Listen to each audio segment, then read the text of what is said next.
All right. So there we have it. Let's see what our poly count is right now. Heads up display.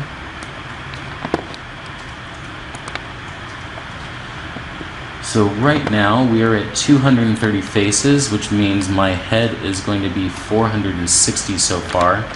And I don't have a lot to resolve back here. I do have these hard surface structures I have to build. So I'm guessing I'm going to end up with 1,000 poly head, which isn't too bad considering. Where I really want is I want to make sure that I do have enough polys here to hold this. But like I said, starting low is not a bad thing. We can always, if I end up with like a 5,000 poly model and my target was to come up with a model that did not exceed 20,000 polys, right? Between 15 and 20 is what I was looking at. So if I have a 5,000 poly model, I can take that into ZBrush. I can subdivide that up. One subdivision is 4 times the previous subdivision. That would hit me at 20,000 polys. So there's never an excuse not to keep it simple. You can always get that complexity in there later on. All right, so now I'm going to come out along this ridge.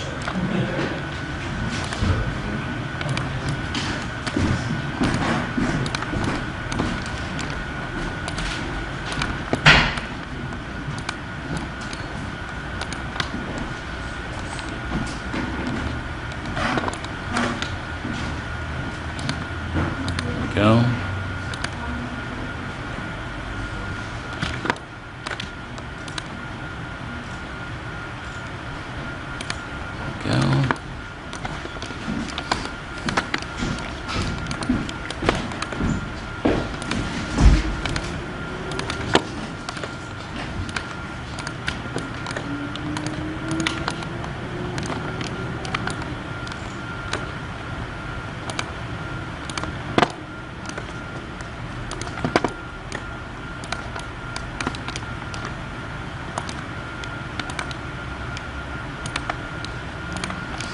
Increase the spacing as I get back here.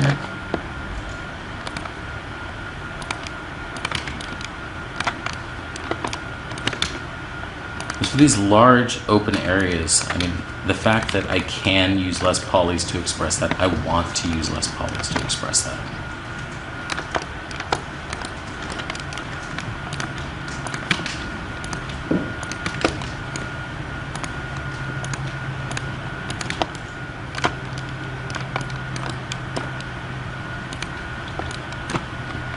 I'm going to start building in this understructure here.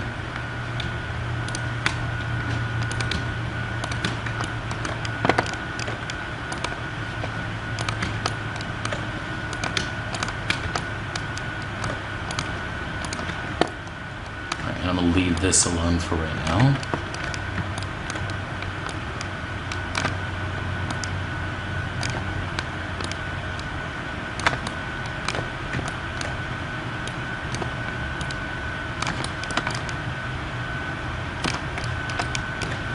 I don't like that we go from really dense to super spaced out there, so I'm just going to bring this out.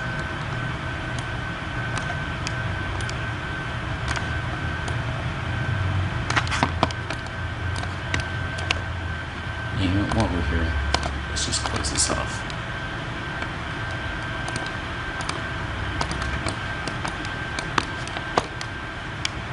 Okay, I'm going to bounce back up over here now.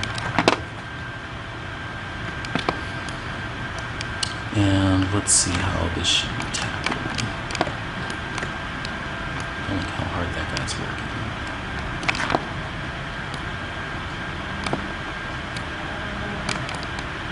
If I don't adjust it when I see it, I probably won't remember it as I go along through the rest of the body. So whenever you see something like that, and you're like, oh, that looks hideous, you should take care of it right then and there. There's no point in putting off taking out the trash.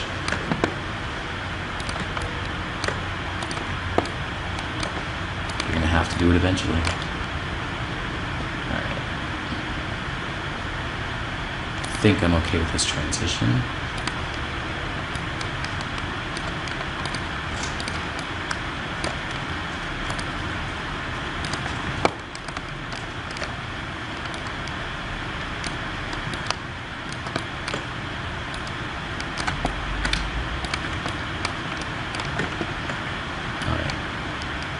think I'm gonna have to end up splitting this into 2 rows. I don't think there's any way in avoiding that.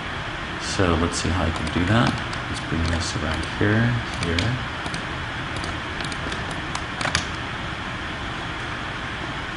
I think that's going to be working too hard, so let's drop another vert here, here.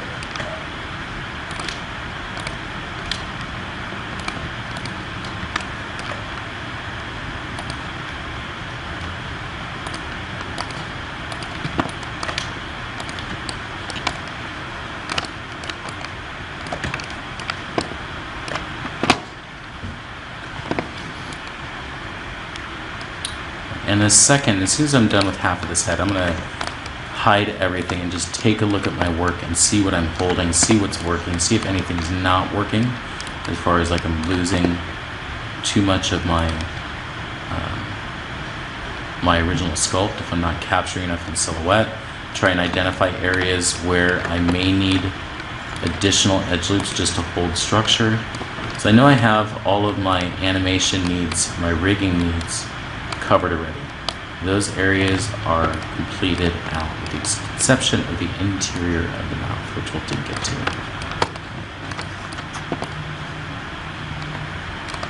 But as far as the big ones, here, here, and here, good.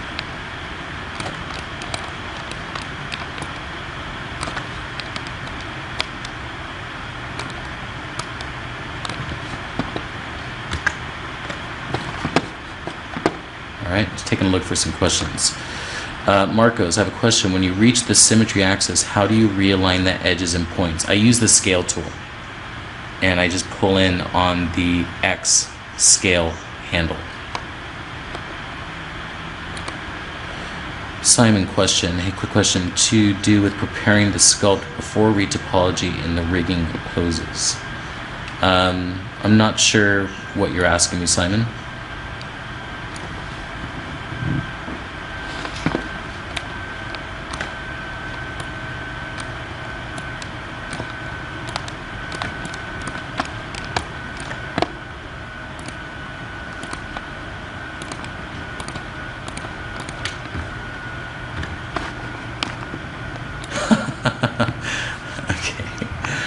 Does the neck have to be straight out like yours? I've tried it a few times, but my vulture creature has a lump shape at the back that it keeps losing.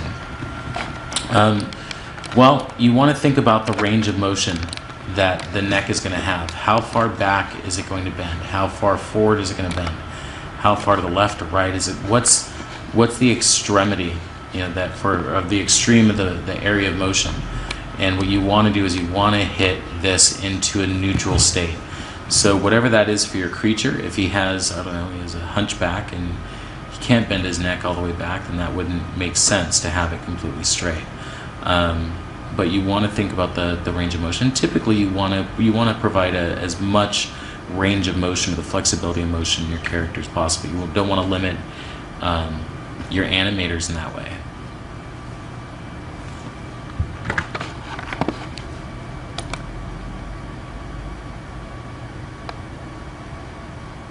Okay, well,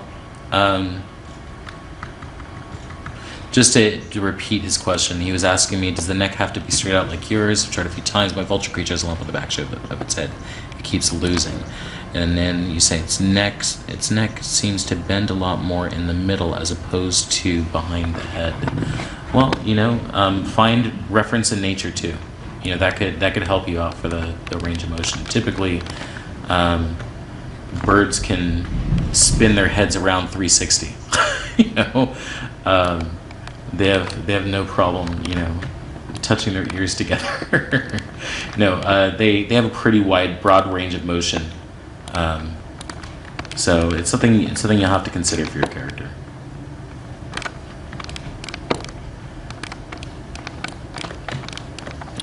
All right, so let's go back to the mouth now. I think I have a good start on back here.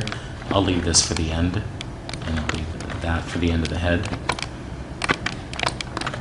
And before I do this though, let's go ahead and take a look and see what we have. So I'm going to hide the body. Let's add that tongue here. There we go. And to see what we have so far, let's go ahead and go to normals and soften edge. And see how much of that shape I've captured. So just in geometry, I've captured enough for the game engine. I'm seeing all the important points. Seeing my nostril here, my eye here, some of the contours of the face here, which is nice. Cheek is present. This structure is well present and well represented. With the normal map on top of that, I'm going to be fine. Normal and texture, I'll be absolutely fine. Probably want to bake in some ambient occlusion on there as well.